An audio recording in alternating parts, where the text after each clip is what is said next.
오늘 말씀은 에베소서 1장 15절로 16절의 말씀입니다. 에베소서 1장 15절로 16절의 말씀입니다. 제가 읽어 드리겠습니다. 이로 말미암아 주 예수 안에서 너희 믿음과 모든 성도를 향한 사랑을 나도 듣고 내가 기도할 때에 기억하며 너희로 말미암아 감사하기를 그치지 아니하고. 오늘은 믿음과 사랑의 삶, 이러한 제목으로 말씀해 드리겠습니다.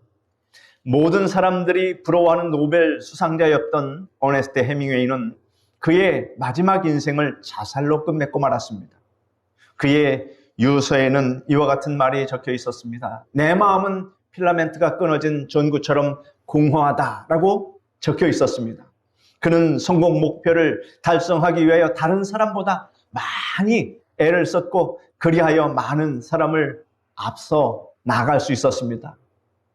그런데 그는 인생의 마지막을 이와 같이 결론 내렸다는 것은 실패했다라고 우리가 평가할 수 있습니다. 그는 잘못된 성공 목표를 잡고 세상을 달려나간 것입니다. 그는 문학가로서는 대성을 했으나 믿음으로 살아가고 사랑으로 살아가는 데는 실패했습니다. 그래서 우리는 삶의 성공 목표를 올바르게 설정해 놓고 살아야 할 것입니다. 믿음과 사랑하는 것, 이 두 가지는 사람이 살아가는 데 있어서 가장 중요한 과제입니다. 인생에 있어서 믿는 일과 사랑하는 일에 성공하는 것이 진정한 성공이라고 하는 것을 여러분 아시기를 바랍니다. 이 두 가지 성공을 제외한 여타의 성공은 다 인생의 액세서리에 불과합니다. 다 안개와 같이 사라질 것들입니다. 본문에는 사도 바울이 에베소 성도의 믿음과 사랑에 대한 소식을 듣고서 하나님께 감사를 드렸다는 구절이 있습니다. 믿음과 사랑으로 충만한 삶의 이야기보다도 더 아름다운 그러한 감동적인 이야기가 과연 있을까요? 그러므로 저는 오늘 여러분에게 믿음으로 사는 것과 사랑을 실천하며 사는 것에 성공자가 될 수 있도록 은혜의 말씀을 전하고자 합니다. 먼저 여러분은 믿음으로 사는 것과 사랑을 실천하며 살아가는 것에 성공자가 되기 위하여 어떻게 해야 된다고 생각하십니까? 첫째로 믿음으로 살아가는데 성공자가 되기로 결심을 하는 여러분 되시기를 바랍니다. 우리가 믿음으로 살아가는 이유가 그러면 무엇입니까? 믿음이 없이는 하나님을 기쁘시게 할 수 없으며 하나님께 나아갈 수 없기 때문입니다. 성경은 히브리서 11장 6절에 이렇게 말합니다. 믿음이 없이는 기쁘시게 못하나니 하나님께 나아가는 자는 반드시 그가 계신 것과 또한 그가 자기를 찾는 자들에게 상 주시는 이심을 믿어야 할지니라 라고 말씀하고 있습니다. 믿는 것이 좋을 것 같다 이라는 권면이 아닙니다. 반드시 믿어야 할 것이다 라고 이렇게 말씀하고 있습니다. 하나님께 나아가는 데 필요한 조건은 수양도 아니고 학식도 아니고 인물도 아닌 오직 믿음이라고 하는 사실을 여러분 꼭 확신하시기를 바랍니다. 하나님께서는 사람들이 이 세상에서 좋은 일을 많이 하고 선한 인품을 가지기를 원합니다. 그러나 그것은 오직 믿음에 의한 것입니다. 믿음이 바탕이 된 다음에 그것에 기반을 두고 해야 합니다. 사람들이 아무리 좋은 일을 많이 하더라도 그것이 믿음과 상관이 없으면 하나님을 기쁘시게 할 수 없습니다. 우리가 믿음으로 하나님께 나아가며 믿음으로 행할 때 하나님께서 영광 받으시고 기뻐하신다라는 이 사실을 우리는 꼭 알아야 할 것입니다. 그러므로 우리는 믿음으로 살아가야 할 줄 믿습니다. 뿐만 아니라 믿음이 없이는 하나님께서 주시는 복과 신령한 은혜를 체험할 수 없습니다. 사람들은 복을 받기를 원합니다. 신령한 복을 받기를 원합니다. 그러나 하나님께서 내려주시는 복에는 반드시 그 사람의 믿음이 바탕이 되어야 한다라고 하는 사실입니다. 마르다는 오라버니 나사로의 죽음으로 큰 충격을 받았습니다. 나사로가 장사한 지 나흘째 되는 날이었습니다. 예수님께서 마르다가 사는 동네로 오셨습니다. 이 소식을 듣고 마르다가 예수님께로 달려나갑니다. 예수님께서는 마르다에게 내 오라버니가 다시 살아날 것이다 라고 말씀하셨습니다. 그리고 중요한 것은 그것을 믿으라고 말씀하셨습니다. 사람들이 구경 삼아 마르다를 따라와서 예수님과 마르다의 대화를 듣고 있었습니다. 예수님께서 마르다에게 나사로가 묻혀있는 곳으로 가자고 말씀하셨습니다. 마르다가 예수님을 인도하여 나사로의 무덤 앞에 이르렀습니다. 유대인의 무덤은 굴로 되어 있기 때문에 그 입구는 큰 돌로 막아 놓았습니다. 예수님께서 마르다에게 저 돌을 옮겨 놓아라 이렇게 말씀하셨습니다. 그런데 마르다는 입장이 난처해졌습니다. 나사로가 죽어서 장사한 지 나흘이나 되어서 이제 시신이 부패했을 것이므로 그러한 시신을 예수님께 보이는 일이 달갑지 않았습니다. 그래서 마르다는 예수님께 말합니다. 주여, 죽은 지 나흘이나 돼서 이제 썩은 냄새가 납니다. 이렇게 말씀드렸습니다. 그러자 예수님께서 단호한 어조로 말씀하십니다. 마르다야, 내가 믿으면 하나님의 영광을 보리라 하지 않았더냐? 이렇게 말씀하셨습니다. 이 말을 듣고 마르다는 믿음을 가졌습니다. 예수님의 그 강력한 확신에 찬 말씀을 듣고서 믿음을 갖지 않을 사람이 어디 있겠습니까? 마르다는 무덤을 막고 있는 그 돌을 옮겨 놓았습니다. 예수님께서 무덤을 향하여 나사로야 나오라 이렇게 말씀하시자 하나님의 생명이 죽은 나사로 속에 들어가서 그를 다시 살아나게 하셨습니다. 이로 말미암아 나사로와 마르다와 마리아는 하나님의 넘치는 그 영광을 체험하였습니다. 여러분 한번 생각해 보십시오. 장례하려고 묻어 누웠던 그 무덤에서 오라버니가 살아났으니 하나님께 얼마나 큰 영광을 돌렸겠습니까? 이처럼 하나님께서는 믿음의 그릇에서 하나님의 영광을 담아주심을 여러분 아시기를 바랍니다. 그러므로 여러분의 믿음의 영광이 커야 합니다. 하나님의 영광을 담기 위해서 여러분의 믿음의 그 그릇을 여러분 크게 만들어 놓으시기를 바랍니다. 12해를 혈루증으로 앓는 여인이 예수님께서 지나가신다는 말을 듣고 집에서 밖으로 나왔습니다. 여인이 쓰러질 듯 하면서 예수님께 가까이 나아가서 믿음으로 그의 옷자락에 손을 대었습니다. 여인은 마음에 어떤 마음이 들었냐면 예수님의 그 옷자락에 손만 대어도 나의 이 끔찍한 병이 낫겠다라는 이 간절한 소망과 믿음이 있었기 때문에 그와 같이 행동한 것입니다. 누구나 그와 같은 처지에 있으면 지푸라기라도 잡으려고 하는 그 마음이 생기지 않았겠습니까? 그런데 예수님에 대한 소문을 들었습니다. 그가 가는 곳마다 병 낫기를 원하는 자에게 병을 고쳐주시고 배고픈 자에게 먹을 것을 주시는 그 예수님을 그는 듣고서 마음속에 예수님을 믿고 있었는데 예수님이 마침 지나간다고 하니 이제 나의 처지와 뭐 그런 거 상관없이 힘이 없어도 예수님께 달려나간 것입니다. 갈급한 사람은 믿음을 갖게 돼 있습니다. 그러므로 여러분 우리는 언제나 갈급한 심령이 되어야 할 것입니다. 그렇게 했더니 치료의 능력이 예수님의 옷을 통해서 그 여인에게 흘러나갔으며 즉시 혈루의 근원이 말랐습니다. 다 병고침을 받았습니다. 예수님께서 돌아서시며 누가 내 옷에 손을 대었느냐라고 물으시며 그 여인을 찾아내었습니다. 그리고 그 여인에게 뭐라고 말씀하셨을까요?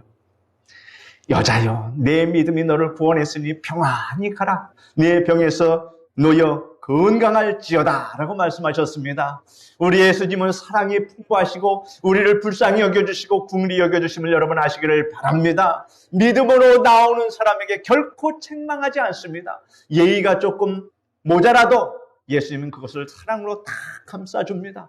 우리가 그렇기 때문에 지금 여기까지 신앙을 지키고 오지 않았습니까? 예수님의 자비와 사랑이 아니었으면 누가 하나님을 변함없이 섬길 수 있겠습니까? 예수님께서는 그 여인의 믿음의 그릇에 구원의 은총까지 병 고치는 은총뿐만 아니라 구원의 은총까지 베풀어 주셨다는 이 사실을 여러분 꼭 생각을 하시기를 바랍니다.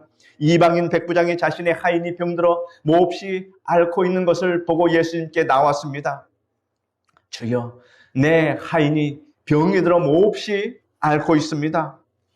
내가 가서 고쳐주리라. 예수님께서 그렇게 말씀하십니다. 그런데 그가 말합니다. 주여, 주께서 내 집에 오심을 감당하지 못하겠습니다. 내 아래도 하인이 있고 군사가 있어서 그에게 가라 하면 가고 오라 하면 옵니다. 주여, 말씀만 하옵소서. 주께서 말씀만 하옵소서. 그리하면 내 하인이 주님의 말씀으로, 말씀의 권능으로 낫겠습니다. 이러한 믿음을 가졌습니다. 예수님께서 백부장의 그 믿음의 고백을 듣고서 기이 여기시며 지금까지 유대인 가운데 이만한 믿음을 만나보지 못했다고 이방인 로마 백부장의 믿음을 칭찬하였습니다. 그리할 때 백부장의 그 하인이 즉시로 나음을 입었다라고 하는 사실입니다. 이와 같이 하나님께서는 믿음 위에 복과 은혜를 베풀어 주십니다. 그러므로 우리는 이 땅에서 믿음으로 살아가는데 성공자가 되어야 할 줄 믿습니다. 이제 여러분이 믿음으로 살아가는데 성공하려면 어떻게 해야 하는지 말씀해 드리겠습니다. 여러분, 먼저 여러분은 믿음을 하나님의 말씀에서 얻으시기를 바랍니다. 많은 사람들이 믿음을 가지고 있지만 잘못된 믿음을 가지고 있으면 지옥으로 떨어지게 됩니다. 자기만의 확신을 가지고 하나님을 섬기다간 잘못된 길로 갑니다. 믿음은 하나님의 말씀에 근거를 두어야 올바른 믿음이 됩니다. 성경은 우리 믿음의 토대가 된다라고 하는 사실입니다. 어디에서 믿음의 근거를 갖겠습니까? 성경은 이렇게 말씀하고 있습니다. 민수기 23장 19절에 우리 같이 한번 읽겠습니다. 하나님은 인생이 아니시니 시건치 않으시고 인자가 아니시니 후회가 없으시도다. 어찌 그 말씀하신 바를 행치 않으시며 하신 말씀을 실행치 않으시랴. 하나님은 거짓이 없음을 여러분 아시길 바랍니다. 그러므로 우리가 갖고 있는 이 성경의 말씀을 그대로 믿으면 그것이 바로 올바른 믿음이라고 하는 사실입니다. 또 예수님께서 우리에게 친히 말씀해 주셨습니다. 마태복음 24장 35절에 천지는 없어지겠으나 내 말은 없어지지 아니하리라. 하나님의 말씀은 영원하심을 아시기를 바랍니다. 또한 하나님의 말씀은 믿음이 생겨나도록 그렇게 우리에게 역사해 주십니다. 로마서 10장 17절에 그러므로 믿음은 들음에서 나며 들음은 그리스도의 말씀으로 말미암았느니라 라고 말씀하고 있습니다. 여러분, 믿음은 하나님의 말씀을 들음으로 생겨난다 라고 하는 이 사실을 꼭 아시기를 바랍니다. 그런데 우리가 하나님의 말씀을 듣고 믿으려고 해도 믿음이 생기지 않는 경우가 있습니다. 내게 큰 문제가 생겼을 때 하나님의 약속의 말씀에 근거하여 믿음을 가지려고 해도 믿어지지 않을 때가 있습니다. 그럴 때 우리는 어떻게 해야 합니까? 성령님께 도움을 구해야 합니다. 방법이 없습니다. 오직 성령님의 은혜를 입어야 합니다. 성령님은 우리에게 믿음의 은사를 통해서 우리가 바랄 수 없는 중에 바라고 믿을 수 없는 중에 믿을 수 있도록 하나님께서 도와주십니다. 성경은 말씀하기를 성령으로 아니하고는 누구든지 예수를 주시라 할 수 없느니라 이렇게 말씀하고 있습니다. 그러므로 우리가 예수님을 이렇게 믿는 것은 성령의 은혜를 받았다라고 하는 사실입니다. 2000년 전 골고다 언덕 위에서 십자가에 못 박혀 몸 찢기시고 피 흘리시며 돌아가신 예수님께서 나의 주님이 되신다는 믿음은 우리의 힘으로 가진 믿음이 아니라고 하는 사실입니다. 이 믿음은 성령 하나님께서 우리에게 주심으로 갖게 된 믿음이다. 그래서 믿음은 하나님의 은혜의 선물이라고 하는 이 사실을 여러분 아시기를 바랍니다. 따라 말씀해 보십시오. 나는 하나님의 믿음의 선물을 받은 사람이다. 여러분은 선물을 받았고 그 선물에 대해서 갚지 마십시오. 그 선물을 받았으면 어떡합니까? 감사만 하시면 됩니다. 선물 받은 사람이 그것을 값을 치르려고 하면 선물을 준 사람이 얼마나 민망하겠습니까? 그래서 우리는 항상 하나님께 항상 기뻐하라, 쉬지 말고 기도하라, 범사에 감사하라 하신 이 말씀대로 우리는 감사해야 될 줄 믿습니다. 어떤 아버지가 귀신 들린 아들을 예수님께 데려와서 말합니다. 귀신이 제 아들을 죽이려고 자주 물과 불에 던졌습니다. 그러나 예수님 무엇을 할 수 있거든 우리를 불쌍히 여기시고 도와주십시오. 이렇게 간절히 기도합니다. 그러자 예수님께서 말씀하십니다. 할 수 있거든이 무슨 말이냐? 믿는 자에게는 능치 못할 일이 없느니라. 뭐라고 말씀하셨다고요? 믿는 자에게는 능치 못함이 없느니라. 그러므로 하나님의 능력이 부족해서 내가 기적을 체험하지 못하는 것이 아니라 나의 믿음이 부족해서 하나님의 기적을 체험하지 못한다라고 하는 이 사실입니다. 그는 예수님께서 지금 무슨 말을 하시는지 그 뜻을 알아차렸습니다. 그에게 믿음이 있어야 하는데 지금 자기에는 그 믿음이 없었다라고 하는 사실입니다. 그래서 그가 말합니다. 내가 믿나이다. 나의 믿음 없는 것을 도와주소서. 이렇게 주님께 간청합니다. 얼마나 여러분 솔직한 고백입니까? 그는 믿으려고 몸부림치는데 믿음을 가질 수 없었습니다. 이것이 우리들의 실상입니다. 믿음은 우리가 믿음을 가지겠다는 결단을 내리고 몸부림치는 것이 있어야 가질 수 있는 것입니다. 그러나 이것만으로는 충분하지 않다라고 하는 사실을 여러분 아시기를 바랍니다. 여기에 하나님께서 우리의 믿음을 온전케 하심이 필요합니다. 그러므로 우리는 성령님께 기도해야 합니다. 어떻게 기도합니까? 성령님, 제가 믿습니다. 그러나 저의 믿음이 온전하지 못합니다. 저의 믿음 없는 것을 도와주소서. 제가 믿으며 산다고 하지만 환경을 바라보며 좌절하고 세상 사람들의 말을 듣고 두려워하고 있습니다. 저의 믿음을 온전하게 하옵소서. 저의 믿음 없는 것을 도와주소서 라고 기도할 때 하나님께서 우리에게 믿음을 부어주심을 아시기를 바랍니다. 하나님이 부어주신 그 믿음을 우리는 끝까지 지켜내야 합니다. 그러므로 믿음은 우리가 지켜내야 하는 것입니다. 성경은 이렇게 말씀합니다. 무릇 지킬 만한 것보다 더욱 내 마음을 지키라. 생명의 근원이 이에서 남이라. 여러분, 믿음을 지키는 것은 우리가 해야 할 일인 것을 아시기를 바랍니다. 여러분의 마음에 마귀가 온갖 의심을 심고 부정적인 생각이 자리 잡도록 그렇게 내버려두고 그렇게 허락해서는 안 됩니다. 마귀에게 여러분의 마음의 영토를 빼앗겨서는 안 됩니다. 의심과 부정적인 생각이 들어오지 못하도록 강력하게 저항하고 막아내시기를 바랍니다. 사도 바울은 로마 옥중 생활을 하면서도 빌립보 성도들에게 이와 같은 편지를 보냅니다. 그가 편지하기를 빌립보서 4장 4절에 주 안에서 항상 기뻐하라. 내가 다시 말하노니 기뻐하라. 이렇게 말합니다. 그가 감옥에서도 믿음의 성공자가 될 수 있었던 것은 자신의 생각을 통제했기 때문입니다. 여러분 생각해 보십시오.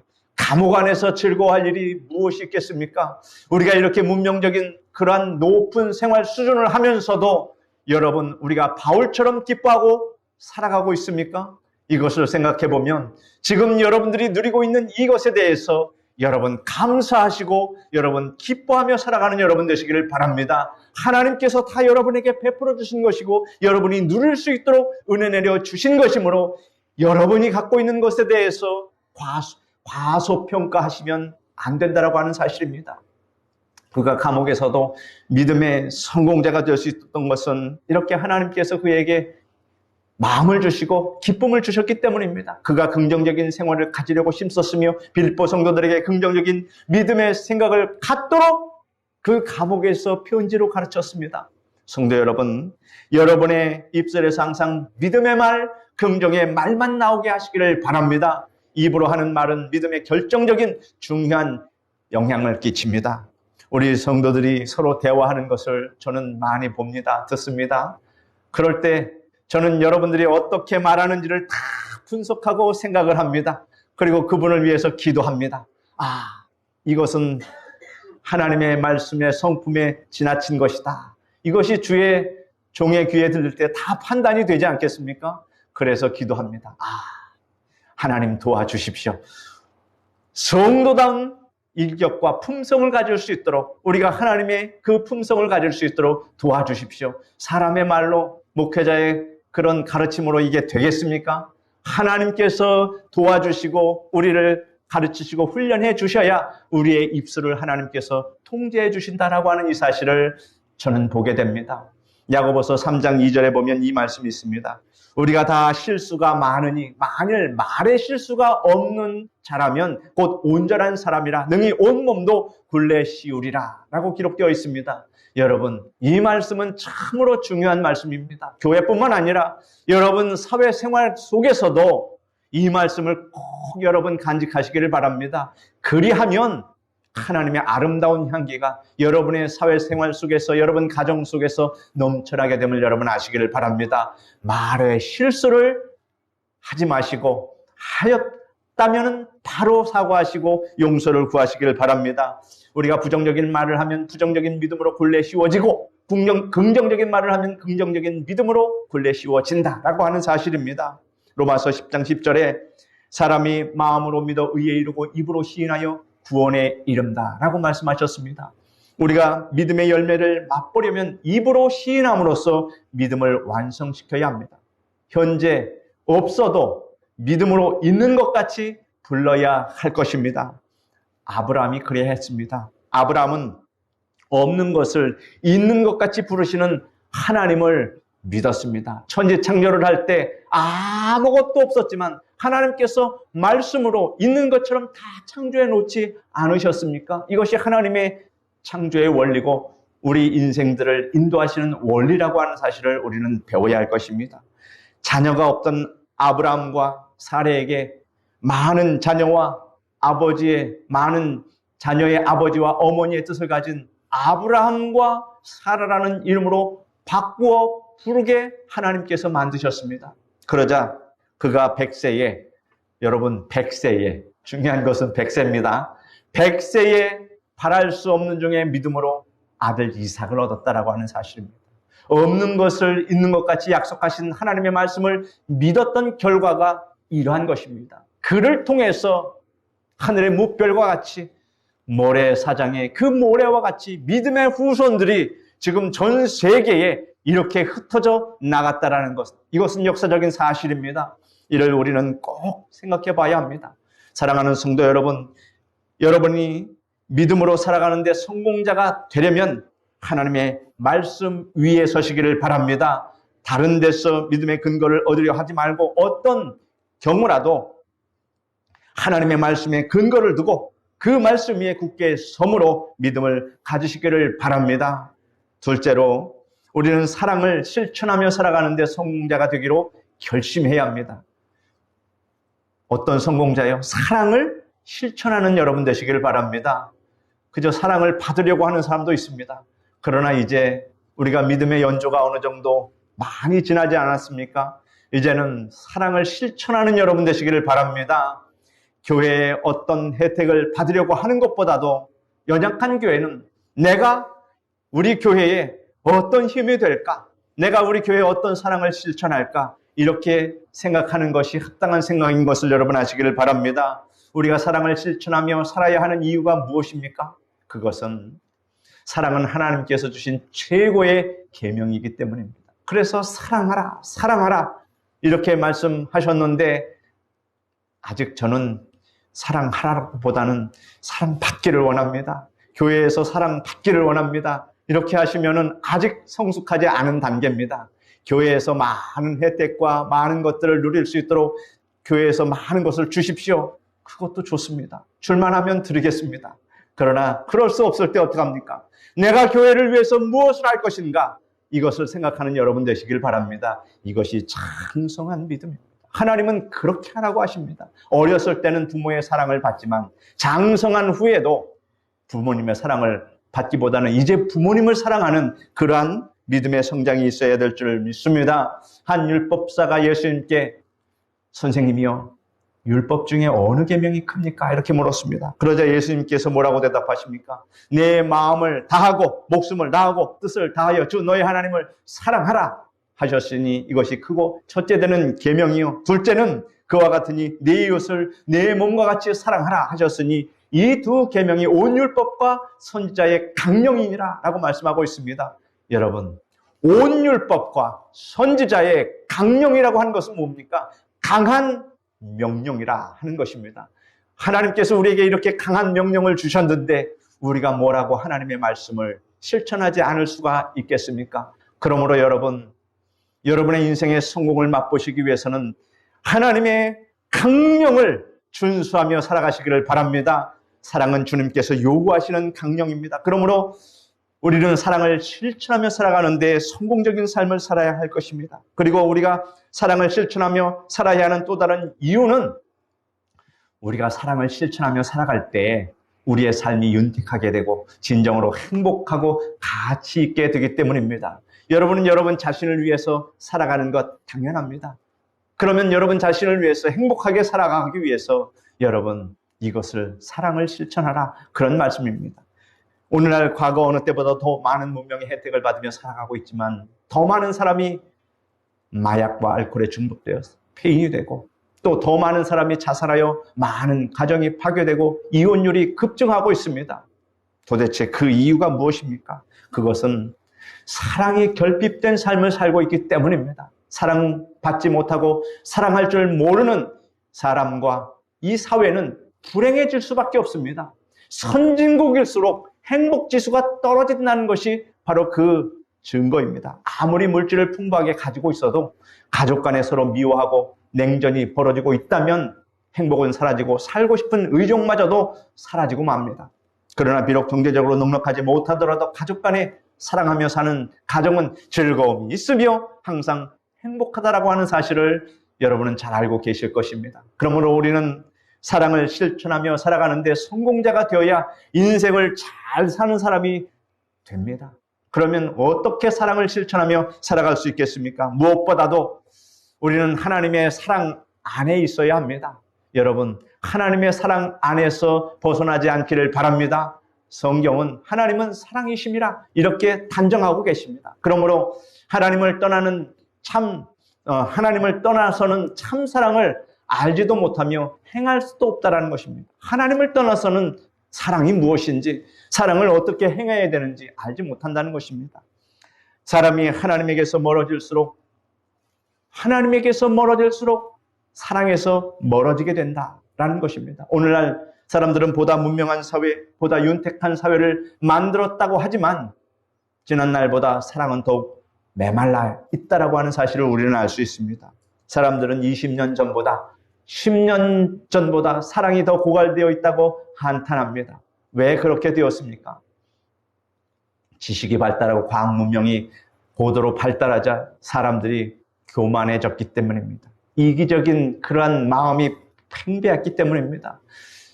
제가 어렸을 때만 해도 시골에서 문 걸어 잠고 사는 집은 없었습니다. 마을마다 대문이 열려 있고 집에 사람이 없어도 무엇 하나 돈 안 받고 무엇 하나 해를 받는 일이 없었습니다. 그런데 여러분 한번 보십시오. 아파트마다 빌라마다 집마다 다 뭐가 있습니까? 빗장이 있는 게 아니라 아예 들어오지 못하도록 다 번호키가 있어서 누구도 우리 집은 들어올 수 없다 이렇게 다 막아놓고 있지 않습니까? 이것이 그 증거입니다. 세상이 더욱더 삭막해졌고 사랑이 식어졌고 내 이웃집에 누가 사는지도 모르고 그저 우리 가족 나만 안 두고 산다라고 하는 것. 하나님이 그렇게 살라고 우리를 이 세상에 보내주셨습니까? 서로 사랑하라고 보내주셨는데 서로 사랑하지 않고 있다라고 하는 사실이 참으로 안타깝습니다. 인본주의 철학이 만연하고 인간 예찬의 소리가 더 높아지고 신학자까지 강단에서 신은 없다고 외치면서 하나님을 등지고 멀리 떠나왔기 때문에 사랑이 고갈되고 삭막한 사회가 지금 된 것입니다. 앞으로도 더 심각해질 것입니다. 결코 악한 자가 선하게 바뀌는 일은 없습니다. 여러분, 세상에 대해서 기대하지 마십시오. 기대하는 사람은 미련한 사람입니다. 왜요? 성경에 기록되기를 악한 자는 더욱더 악하여질 것이고 거룩한 자는 더욱 거룩해진다. 이렇게 딱 말씀하고 있습니다. 그러므로 이 세상은 악해지면 악해졌지 결코 우리가 바라고 원하는 바람직한 세상으로 바뀌지 않는다. 그 마지막 종국에는 예수님께서 다시 오신다. 그래서 무엇을 위해서 오십니까? 이 악한 세상에서 고통받고 살아가는 우리들을 구원하시기 위해서 오십니다. 저들을 구원하기 위해서 오시는 거 아닙니다. 저들은 멸망시키기 위해서 오시고 그 악한 세상 사람들에게 해를 받지 않도록 우리를 구원하시기 위해서 예수님이 다시 오셔서 우리를 천사들로 받들게 하여 주신다라고 하는 이 사실을 여러분 꼭 아시고 하나님의 사랑에서 떠나지 않기를 바랍니다. 사람이 태양을 떠나서 어디서 빛과 열을 얻을 수 있겠습니까? 사람이 하나님을 떠나 어디에서 은혜와 사랑을 얻을 수 있겠습니까? 예수님께서 말세에 대한 예언을 이렇게 마태복음 24장 10절로 12절에 말씀하십니다. 그때 많은 사람이 실족하게 되어 서로 잡아주고 서로 미워하겠으며 거짓 선지자가 많이 일어나 많은 사람을 미혹하겠으며 불법이 성함으로 많은 사람의 사랑이 식어지리라. 이렇게 예언하셨습니다. 이 예언의 말씀은 반드시 그대로 이루어진다라고 하는 사실을 여러분 믿으시기를 바랍니다. 그러므로 이 악한 세상에서 그러면 하나님의 자녀 우리들은 어떻게 살 것인가? 이것을 우리는 깊이 생각해야 합니다. 하나님의 말씀을 따라 살아가십시오. 실패가 없습니다. 반드시 성공하게 되어 있습니다. 우리는 하나님의 사랑을 체험하고 그 사랑 속에 살려면 어떻게 해야 됩니까? 예수님께 나아가야 합니다. 이것이 바로 정답입니다. 로마서 5장 8절에 같이 읽어봅시다. 우리가 아직 죄인 되었을 때 그리스도께서 우리를 위하여 죽으심으로 하나님께서 우리에 대한 자기의 사랑을 확증하셨느니라. 여러분, 우리는 하나님의 사랑을 확증받았습니다. 깊이와 높이와 길이와 넓이를 측량할 수 없는 하나님의 사랑은 예수님의 십자가를 통해서 우리에게 확실히 증거되고 나타났습니다. 하나님의 사랑 안에 살아가는 사람은 누구도 그 사랑에서 끊을 수 없다는 사실입니다. 환난이나 곤고나 핍박이나 기근이나 적신이나 위험이나 칼이라도 그리스도의 사랑에서 끊을 수 없습니다. 사망이나 생명이나 천사들이나 권세자들이나 현재이나 장래이나 능력이나 높음이나 기쁨이나 다른 아무 피조물이라도 주 예수 그리스도 안에 있는 하나님의 사랑에서 우리를 끊을 수 없습니다. 이를 믿으시기를 바랍니다. 이처럼 위대하고 측량할 수 없는 하나님의 사랑 안에서 생활할 때 우리는 비로소 사랑하는 일에 성공자가 될 수 있습니다. 하나님을 사랑하는 그 사람은 내 이웃을 내 몸과 같이 사랑하라는 하나님의 말씀대로 자신을 그리고 이웃을 사랑함으로 살아가야 할 것입니다. 그러므로 여러분 이웃을 사랑하는 여러분 되시길 바랍니다. 하나님을 사랑하는 사람은 진정 자신을 또한 사랑해야 합니다. 여러분 자신을 사랑하십시오. 여러분 자신을 칭찬하십시오. 지금까지 이렇게 믿음으로 살아온 그리고 열심으로 성실하게 살아온 여러분 자신을 과소평가하지 말고 여러분 자신을 항상 기뻐하시고 칭찬하십시오. 여러분의 존재감을 여러분 무시하지 마십시오. 여러분은 하나님께서 여러분을 온 천하보다도 귀하게 대하고 계신다라고 하는 사실을 여러분 아시고 여러분 자신을 사랑하십시오. 하나님께서는 여러분을 끝없이 사랑하시고 용서하여 주고 계십니다.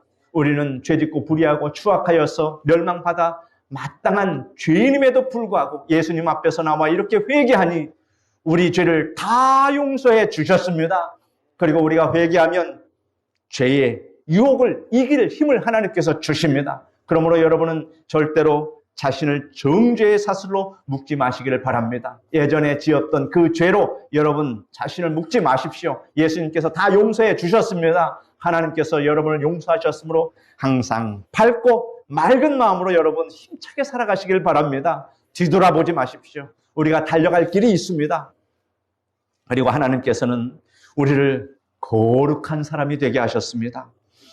하나님께서는 우리를 뭐라고 부르시는지 아십니까? 우리를 성도라고 부릅니다. 거룩할 성자입니다. 거룩한 성도가 되었다라고 하는 사실입니다. 여러분은 말과 행실에서 그러므로 거룩하게 하십시오. 거룩한 자답게 사는 것이 자신을 사랑하는 것입니다. 그리고 여러분은 위대한 존재라는 이 사실을 잊지 마십시오. 따라 말씀해 보십시오. 나는 위대한 존재다. 그렇게 하나님께서 여기시는데 여러분이 뭐라고 여러분이 여러분 자신을 천대합니까? 그러면 안 됩니다. 나는 정말로 위대한 사람이다. 하나님께서 나를 이렇게 위대하게 만들어 주셨다라고 하는 이 믿음을 가지시고 행복하게 살아가십시오. 하나님께서는 여러분을 진토와 거룩 무더기에서 들어올려서 존귀한 자의 반열에 서게 하심으로 천사가 흠모하게 하는 천사도 흠모하게 하는 자가 되도록 하나님께서 만들어 주셨는데 이를 우리가 기뻐함으로 받아들여야 합니다. 그러므로 여러분은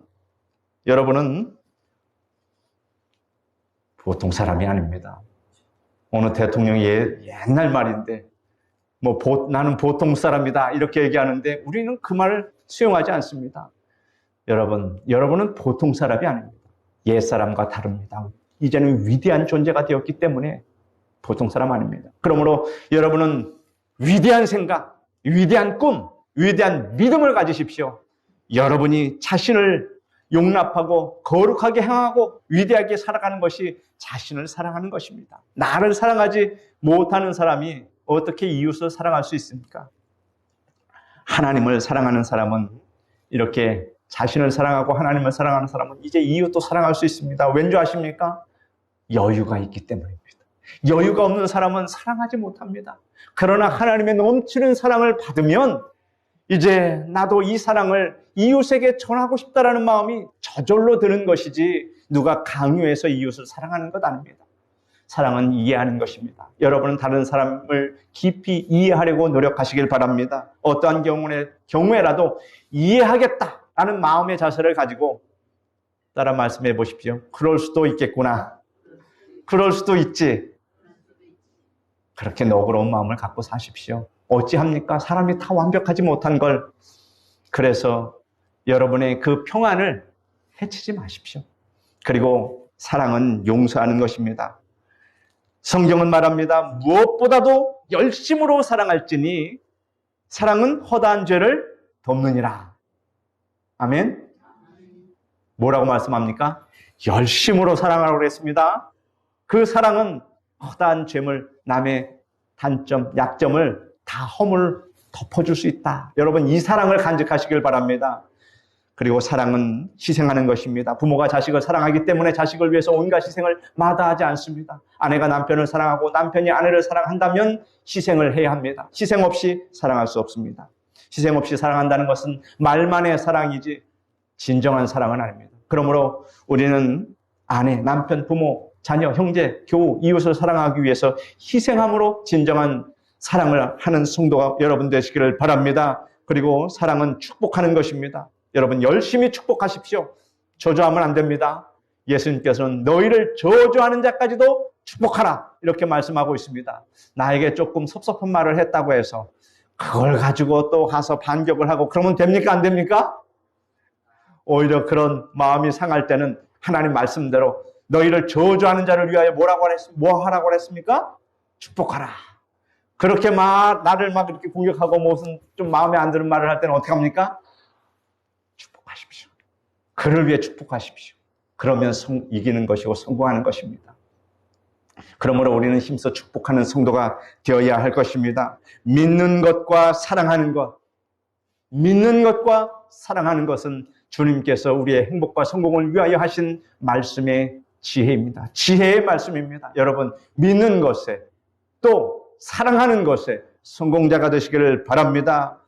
사랑하는 성도 여러분, 주 예수를 믿음으로 살아가고 예수님께서 말씀하신 하나님 사랑, 이웃 사랑으로 성공한 인생이 되시기를 축원합니다. 기도하겠습니다. 거룩하신 하나님 감사합니다. 우리가 어떻게 하면 인생을 성공하며 살아갈 수 있는가? 이미 예수님을 믿은 사람은 성공자요. 예수님을 믿고 살아가는 사람은 이웃을 사랑하여 복음을 전하며 이미 성공자로 살아가고 있음을 우리는 확신합니다. 그러므로 이 성공을 빼앗기지 않도록 하나님 믿음을 지키고 계속해서 하나님을 사랑하고 이웃을 사랑하는 그런 실천의 삶을 살아갈 수 있도록 도와주시옵소서. 예수님의 이름으로 기도드립니다. 아멘.